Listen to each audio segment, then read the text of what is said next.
ایک صاحب کافی عرصے سے بیمار تھے. ایک وقت میں آدھی روٹی ان کی غذا تھی.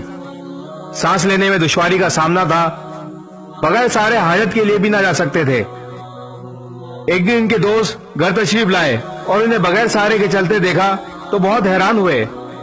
دوست نے پوچھا یہ معجزہ کیسے ہوا؟ کوئی دوا، کوئی حکیم، کوئی تھراپی؟ انہوں نے کہا میرے ہاتھ میں ایک ایسا نسخہ آیا ہے کہ اگر دنیا کو معلوم ہو جائے تو سارے ڈاکٹر اور حکیم بے روزگار ہو جائیں گے.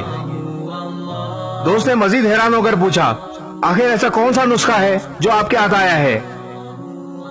انہوں نے کہا میرے پاس ایک 6 یا 7 سال کا یتیم بچہ تھا جو میری خدمت پر مامور تھا. ایک دن میں نے اس سے پوچھا آخر کیا وجہ ہے جو تمہیں اتنی سی عمر میں نوکری کرنا پڑ رہی ہے؟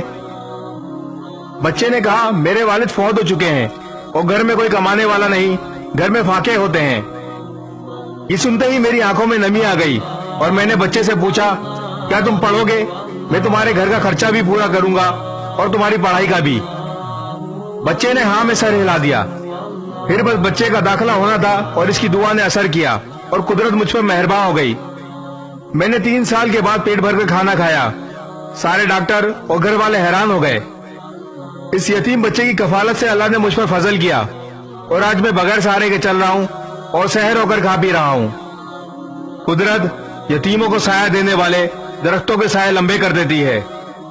یاد رکھیں انسان کو مقصد ہی زندہ رکھتا ہے. اگر آپ اچھی، صحت مند اور توانا زندگی گزارنا چاہتے ہیں تو زندگی کا کوئی نیک اور اچھا مقصد بنا لیں. اس ویڈیو کو شیئر ضرور کریں. ہو سکتا ہے آپ کے ایک شیئر سے یہ بات کسی کے دل میں اتر جائے.